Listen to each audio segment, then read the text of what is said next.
No, I'm sorry. Like I can't help him. I keep telling you, look, if George wanted me to save Star Wars, he should have called me months ago. Now is not the time to. I gotta go. Bye. Hi. Welcome to this reaction commentary video on Babylon 5 Parliament of Dreams. This is my home, which you are now in. This is the TV room where there is a TV where I cannot actually show you the episode because I'm not allowed, even though it's my show and I created it. It does fall into the category of broadcasting an entire episode on YouTube, which apparently is forbidden. So what we have to do is essentially, you will sync up with me and this showing. So you at home, pick up Parliament of Dreams, either on iTunes, Amazon, or if you have the DVDs, pop it in. And when I say play, hit play, and then we will all be in sync, and then we can all comment on it together. This is my first time shooting in here, so the light sources may be a little bit weird, and there's a bit of shadowing going on, but in subsequent videos, assuming this doesn't get me in trouble with Homeland Security, which is what normally happens whenever I ended up on video, we will make this better in future videos. So yeah, we'll sync up. Well, I'll do a countdown. 3, 2, 1, play. And when I say play, hit play, and then we'll all be organized. And we'll just pretend that you're sitting across from me here in the shadows, watching this with me here in my TV room, minus phone calls and annoying things and that sort of thing. So, ready? Here we go.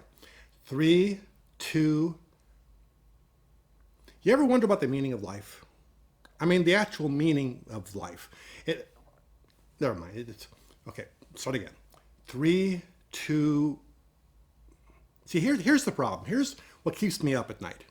So we talk about the meaning of life, but there's meaning and there's narrative, and they're two different things, but they swap places. If you're born into a culture where there is meaning attached to your birth, if it's political or if it's religious, you're born into a purpose in life, a meaning of life, and everything that happens to you thereafter is considered part of that meaning and becomes narrative. So you start with meaning, and out of that you build the narrative of your life. Or conversely, you start without that context, you're born without any particular belief system, and what happens to you is narrative, all the events that happen, all the things that go right and go wrong, and out of that you begin to gradually form a sense of meaning. So meaning can lead to narrative, and narrative can lead to meaning. So why do we call it the meaning of life and not the narrative of life? That would seem to me to be, another option that seems fair. This is what I think about at night. This is why I'm up all night at 4 in the morning tweeting, because I can't sleep thinking about meaning versus narrative. 3, 2, 1, play.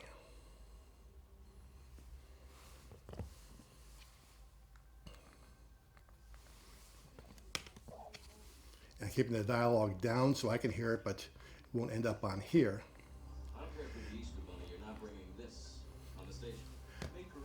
The Drazi were always the who to work with. They were always just one step below psychotic. They're always angry about something or at someone.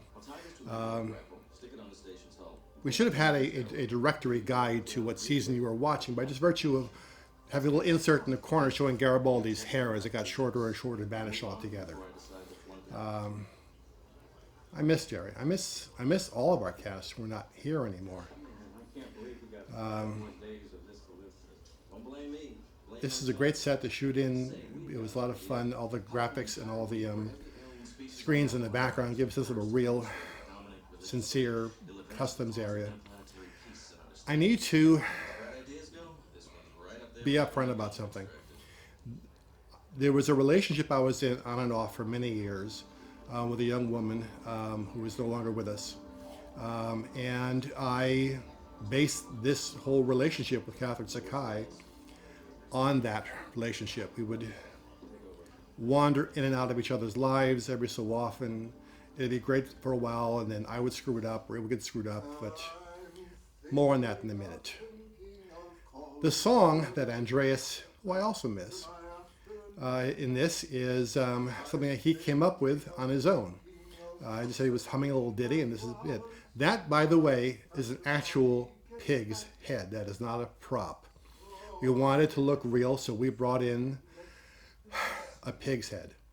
And by the fifth or sixth take in a small enclosed space, it got so ripe in there. I can't even begin to describe it. The crawfish kept trying to scramble off the table. We had to keep catching them. It was just that Andreas actually got this close to this head is a testament to his bravery and his acting skills.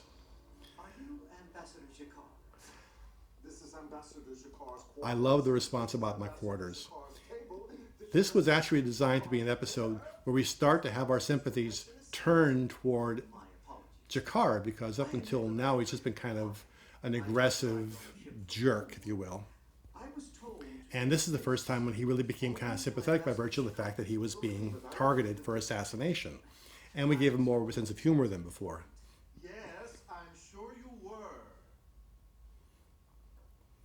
The lighting in the set is meant to replicate the lighting on Narn, up to and including the set design, which is based on the environment and the buildings on Narn. When he says to the crawfish, stay, that's been a problem, like the entire thing. That was also an ad-lib.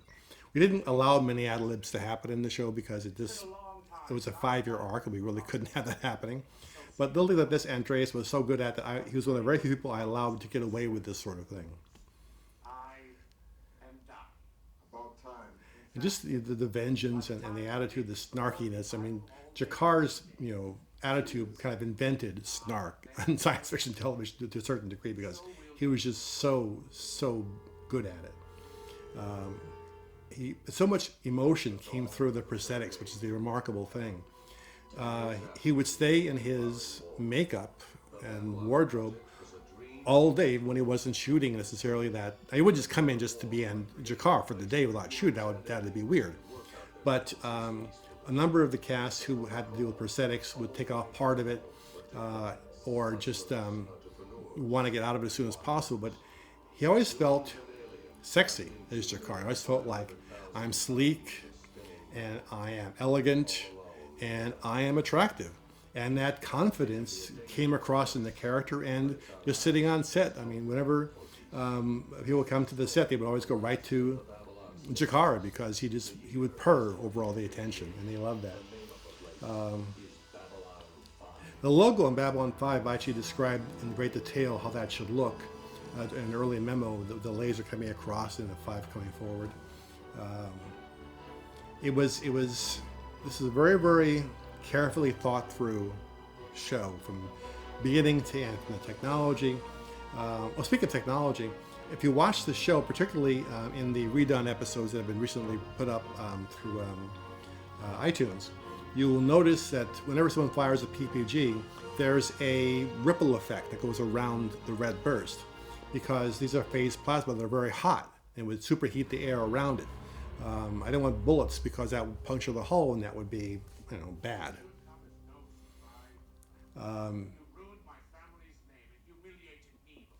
This actor we used so many times in the course of the shows as different aliens, because he was able to really present the right attitude for us.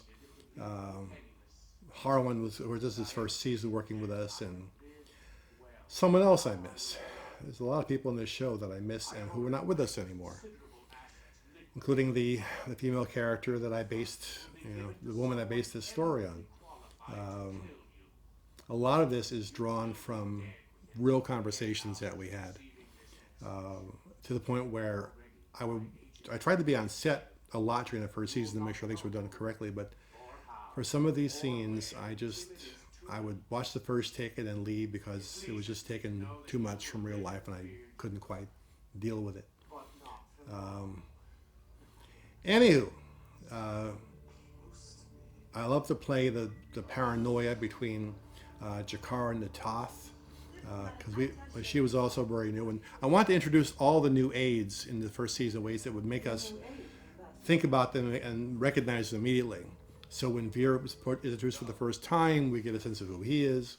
when Lanier appears in this episode, again, it's designed to create that relationship, make him instantly recognizable. You don't have a lot of time.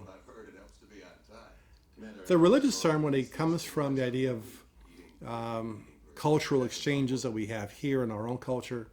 Comes from a chance for me to talk about things that matter to me, and religion and theology versus secularism are things that I've always had an interest in.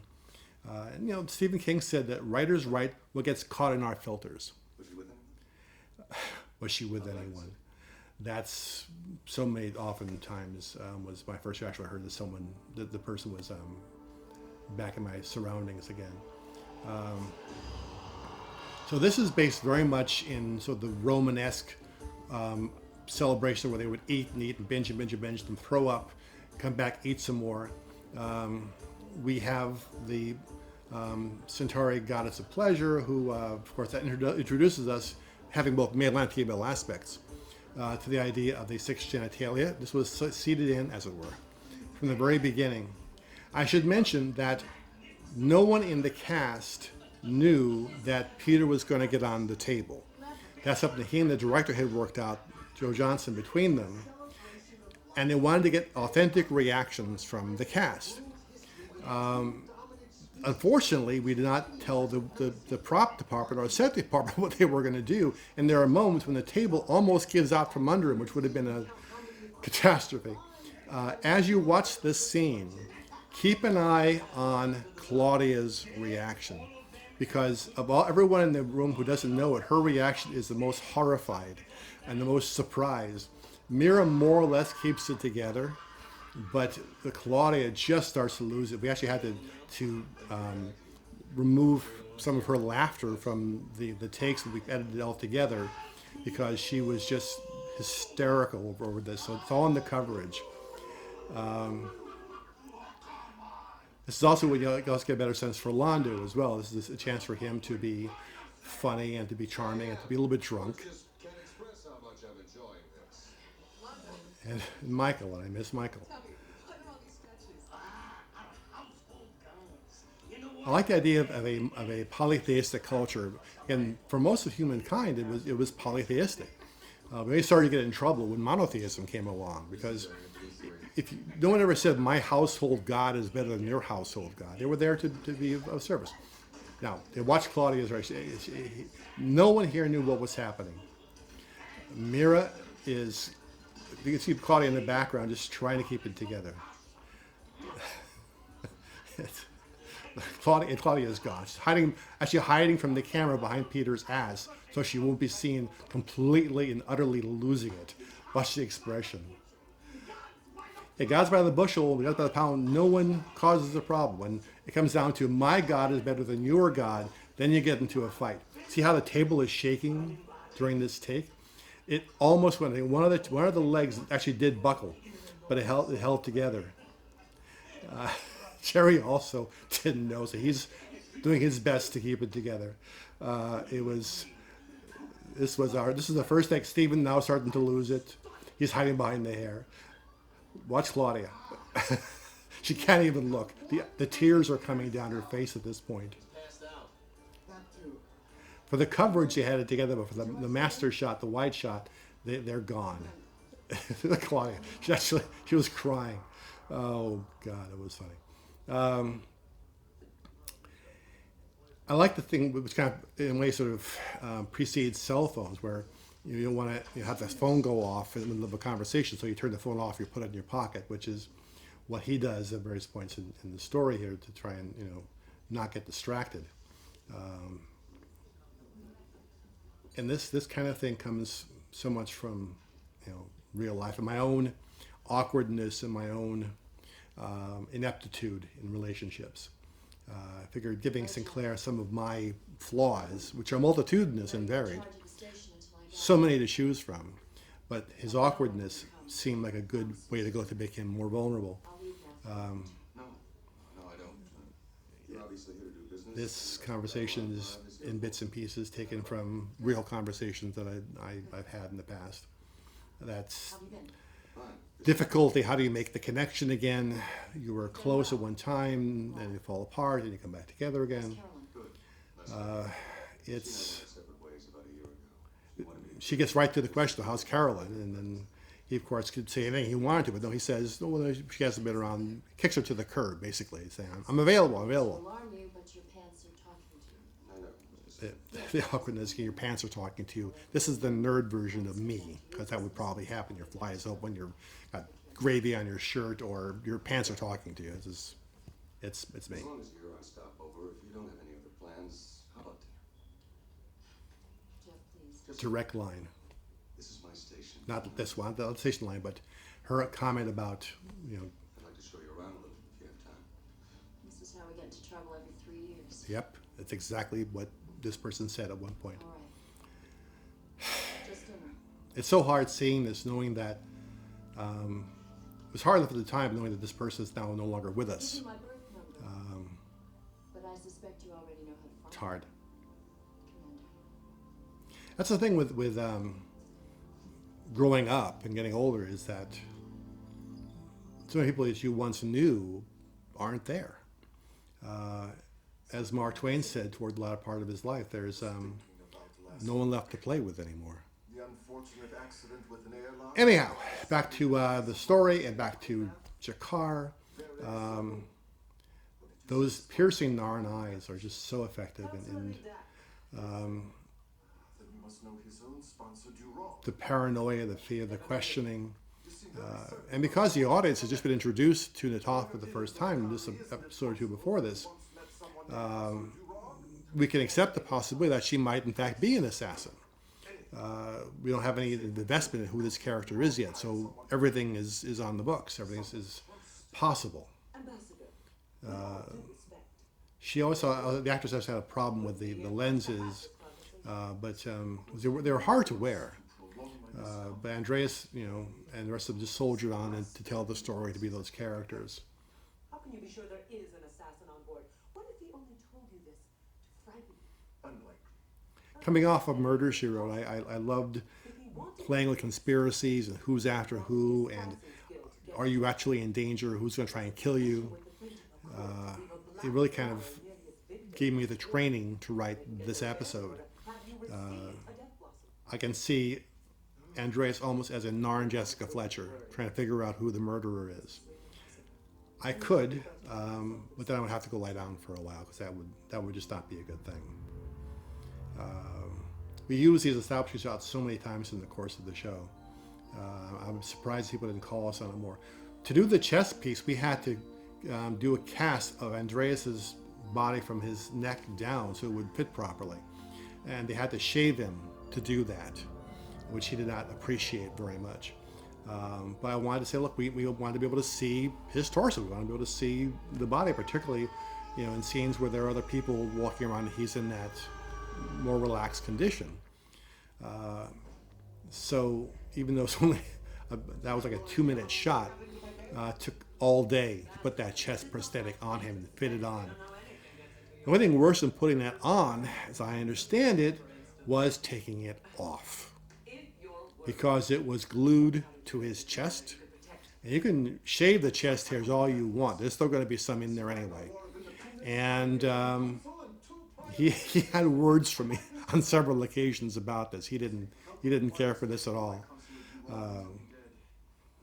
It's important to remember that there are actual people behind this. This is not the actual characters, and the actors bring their own pain, their own personal pain, their own physical pain, their own history to these characters. In the negotiations.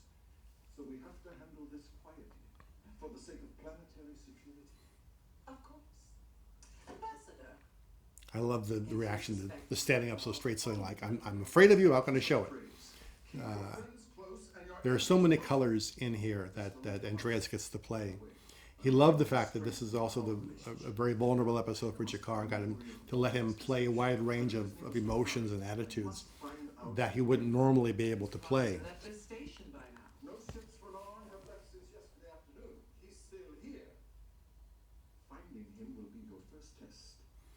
Meanwhile, I deliberately sent the emissary to the customs there as often as possible, so we see him as if he were about to leave, to help negate the fact that he actually was the assassin, because he wouldn't be leaving if he was the assassin. That's part of the way of hiding that particular piece of information. So here's our introduction to Lanier, played by Bill Mumy. And one thing that Bill said early on was, is it okay if Lanier is in love with Delenn? Sort of like a Lancelot kind of thing. And I said, okay, that does play into certain elements of the story that I'm thinking about playing, but be careful what you're asking for, because the ending of Lancelot and Guinevere is not a happy ending. And he was just happy having gotten the note approved. And many years later, when Lanier turned his back on Sheridan for a moment and let him almost die, he felt that was somehow me getting even with him for something. No, that's the ultimate culmination of that story. Like, that story cannot end well, which is why. So you see the beginning of that affection in these scenes with the two of them together, where he looks at her with absolute awe. But if Delenn is going with somebody else at the end, and he has that unrequited love, a mistake will have to get made sooner or later, or he will just be sitting there in a corner miserable all the time. So it didn't end well for that, but it was never anything about Bill. It was just, will work for the story. But to deny the council. I'm denying nothing. It would lead to certain You can see the back of the central corridor set, which also doubled for the Zocalo and other industrial areas. There was a painting at the very far end that created that silhouette of the ship, the station going up into the distance, curving around. From time to time, we put like little dolls or figures in there to keep that sense of perspective, forced perspective, going. But it got to be weird after all. So we're never moving, and I had to notice him in the same shot all the time. So we got rid of him after a while. Served with honor for 500 years. I will not disappoint you, sir. Delenn. Bill was so the right choice for this. He had that ability to project innocence, that ability to project naivete, which is what really I needed for that character. So here's the thing about McGrath.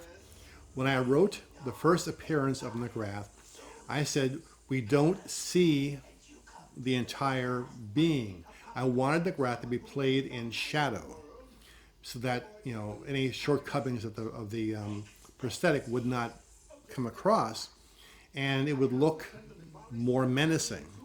The more you take something like McGrath and pour light onto it, the less menacing it becomes, the less ominous it becomes. I think that the less you see, the more powerful it can become. So you guys should see the seam around the neck where the headpiece goes on.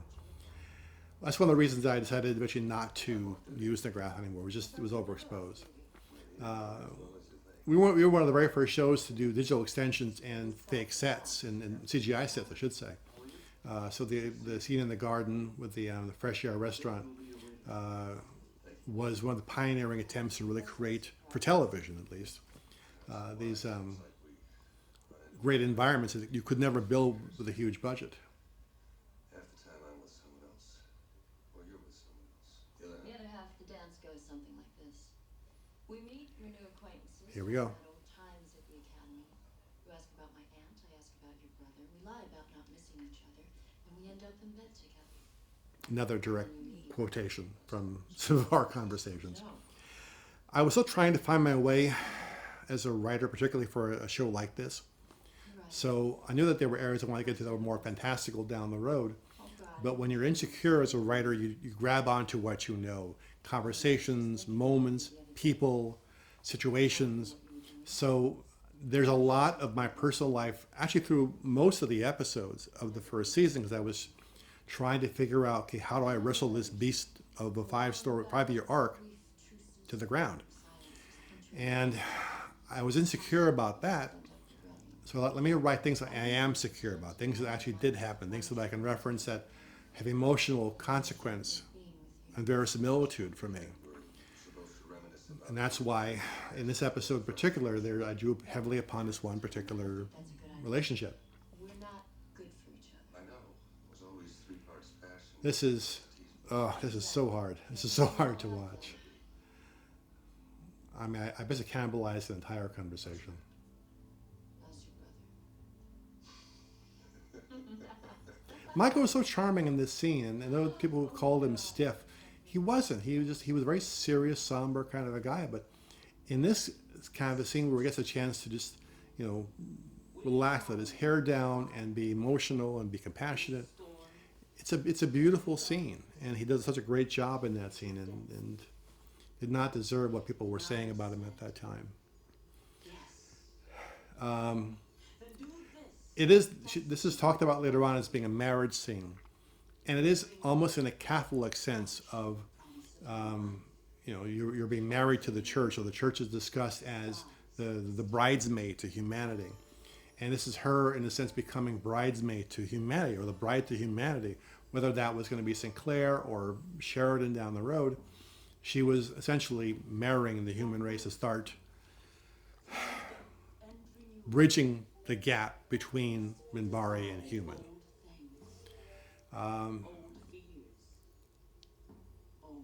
If you watch the scene with Delaney, you'll notice that Jakar actually switches fruits with her at one point. Not Delaney, the different actor. Right there it is. You see them being switched with Claudia.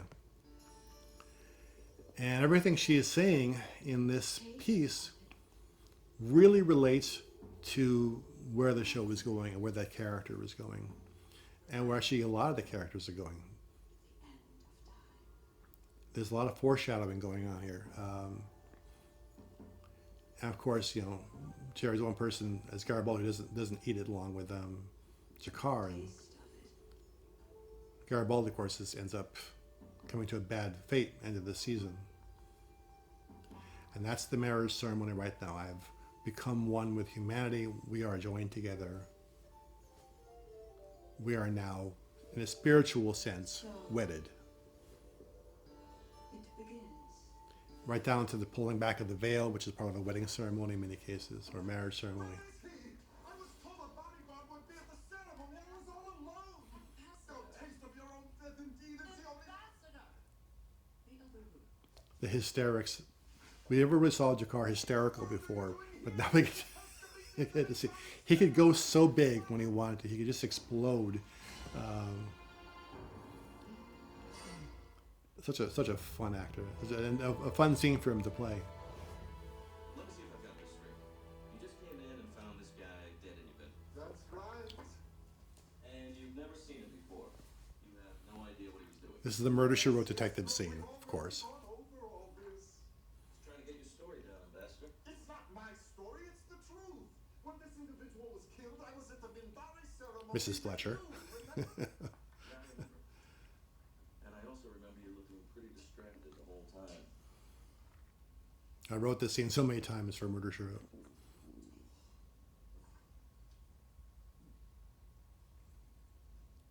A little juvenile humor on my part. Get out. Don't push, Ambassador. Unless you've heard otherwise, I'm still head of security. And under the terms of our treaty, diplomatic quarters are considered foreign soil. I love the uniform, the costume that we made up for Jakar. There's so much texture to it, which on the new versions from iTunes you can actually see in great detail. The colors, the textures.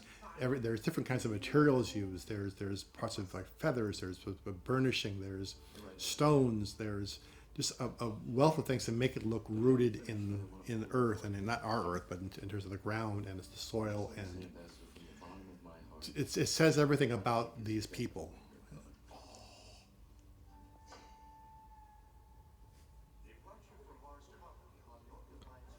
So there he is about to leave, or pretending to be about to leave, so that we can throw the trail off of Chupare.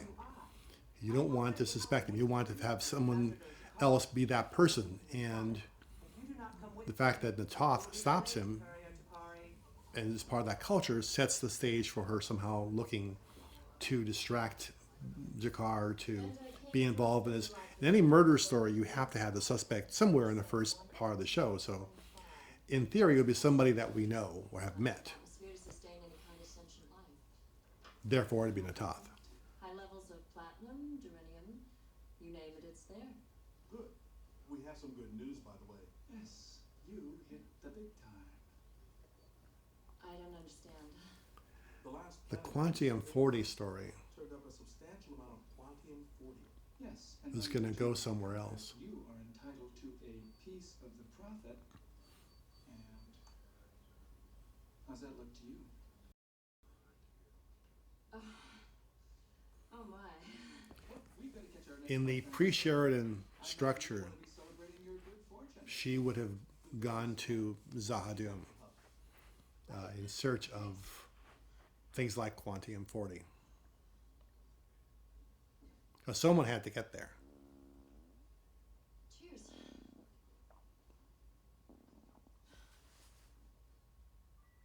Come. Courier to Pari, Ambassador. Ah, good. I do wish to speak to him alone, if you don't mind, Natoth. He always said Natoth. It was always Natoth. Who gave you the data crystal that you delivered to me yesterday? The message was from Counselor Durog. Durog is dead! Someone had to give it to you on his orders. Who? One of the hardest things to do as an actor is to project almost like a command voice. To be loud, but in a way that is authoritative, that commands respect, rather than being hysterical when you don't want to be hysterical. And Andreas had that amazing vocal control to be able to do that. I'm a huge Tennyson fan, and this piece is probably one of my favorites. And it tended to show up in almost everything that I wrote until I finally realized, knock it off. You know how The point gets made. 500 credits just for a loaf of bread, a jug of wine. The idea of, flour. though we are not now that strength which in old days moved earth and heaven, that which we are, one equal temper of heroic strength. Made weak by heroic hearts, made weak by time and fate, but strong in will, to strive, to seek, to find, and not to yield. Find meaning where we can. That has been tattooed on my heart. That's been King, doling all that's kept me going in cases. savage race that hoard and sleep and feed and know not you. Or this gray spirit yearning and desire to follow knowledge like Like a falling star, a sinking star. I didn't know you'd memorized it. I lived with you for a year. I didn't have much choice. Do you have something to open this? There's so much context from that poem in this episode and also in the show overall. Who says? Particularly if you look at if you read that poem Over you and you got over me. and then watch the last episode, Sleeping in Light. He Yes, talks I about was we are going to make one last voyage I think about and see our old friends. for being a fool. I don't reference When I saw you that poem, but that poem weirdly references that episode. I don't know anything anymore. I just didn't want to celebrate alone. Maybe I needed you. Maybe I just needed someone. And right now, for this one moment, I don't care. This is from the last time I saw her. Don't say One of the last times. Don't make me feel like a fool. I couldn't do that. You have to know me better than that. Don't make me feel like a fool. Ugh. So difficult. I didn't know she'd passed away until a couple of years after the fact. Fine, I always meant to go by and see her one more time, just I to should go. I'm sorry. I shouldn't have come. just to see her. You can have the floor, and I never don't. Don't touch me unless you mean it. Don't touch me unless you mean it.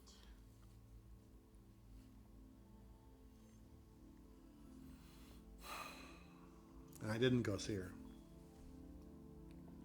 I thought, like everyone else, that we would live forever. And I was wrong, like everyone else. My attaché Natoth be reassigned immediately to another sector. I want to pick up the transport within the hour. Slight cheat here is that the tape from Durog and the broadcast here from this other person is the same background, the same rocks. But we had to sort of jump people in and out quickly. We didn't have time to change that background set. So it's literally the same stone wall we had for Durage.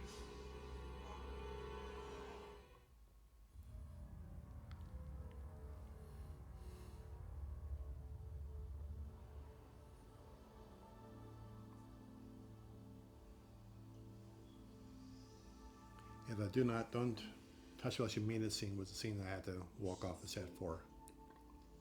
I'll have to get up soon. It's been a long road, hasn't it? The academy. And again, Michael is so charming in this scene, so Here we are, making the same. soft and gentle and kind. That's the Michael that I knew. That's the Michael that we hired. He had some hard times and would have some hard times very soon. But So let's enjoy it while we can. he was a nice guy, a sweet guy.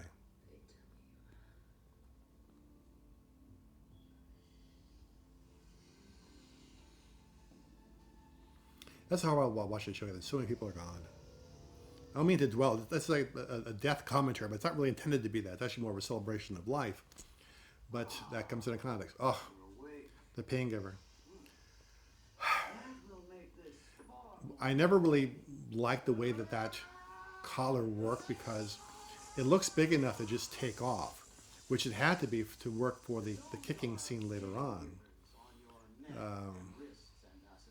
So and he had to sort of actually fight to keep it from coming off just randomly during the course of the scene.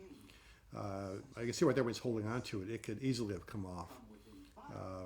It didn't quite suit the moment or the intent of the scene, but when you show up on the day and you have to roll camera and they show you what the props are and you realize, oh crap, this isn't going to work, you really have nowhere to go.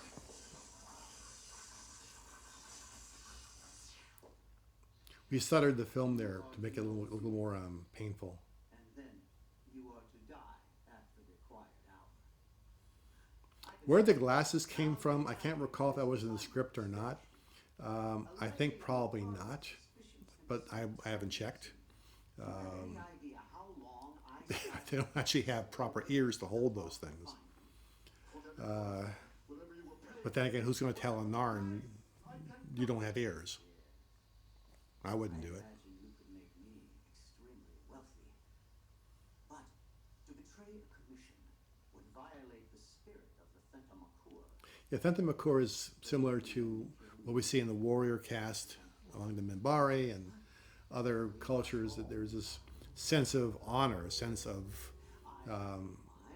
I can't take the money you offer me because it would be a dishonor. So I sort of borrowed that sensibility and put it into the show. And yeah, when he falls down again, you see the collar just sticking out around his head. I can't see anything else but that in the scene. It's just, I'm fixated on it.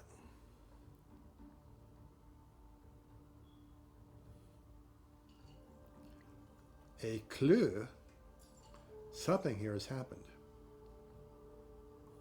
I'm trying to remember if I really had worked out the details on how she finds him. There might be a small piece cut to tracking him down.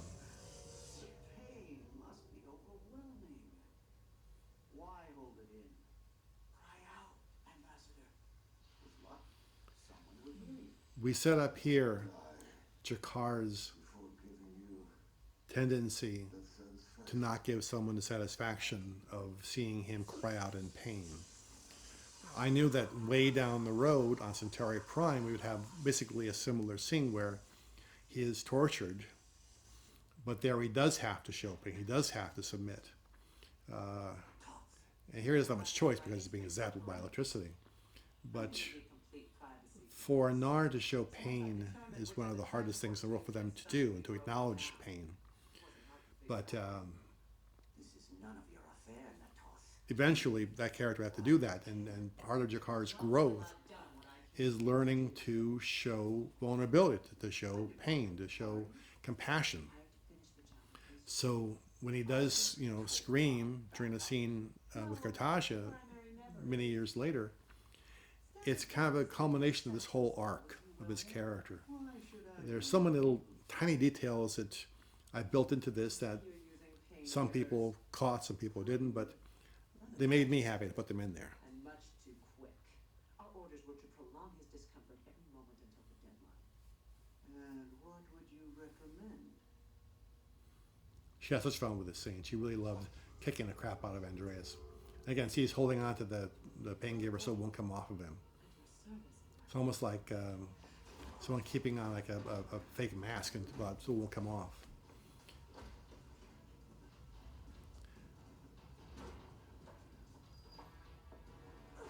Again, he's holding on to it. There you see it come right off.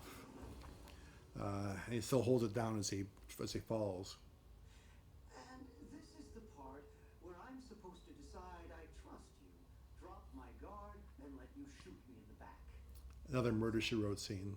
Not literally, but the sensibility of it. Mistake. Perhaps.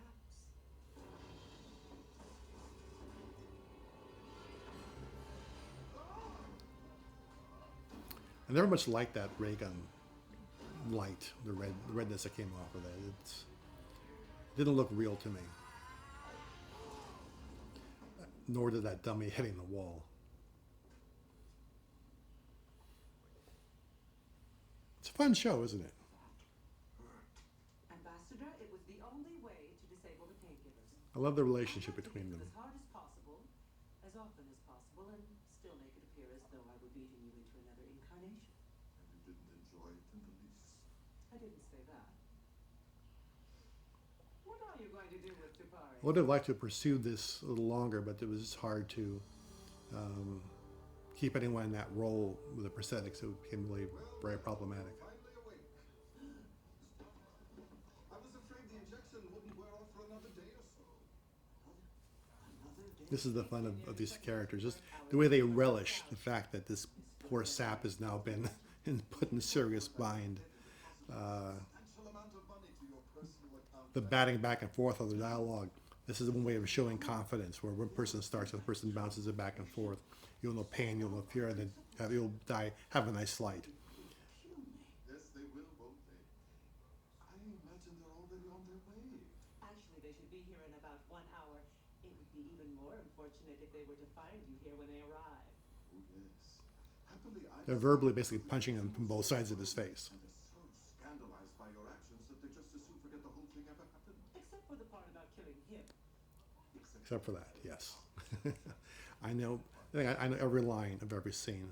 It's been a long time, many years since this was first produced, but to this day, I know virtually every line of every episode. Oh, no fear. And then you will die. Have a All pleasant right, flight. pleasant flight.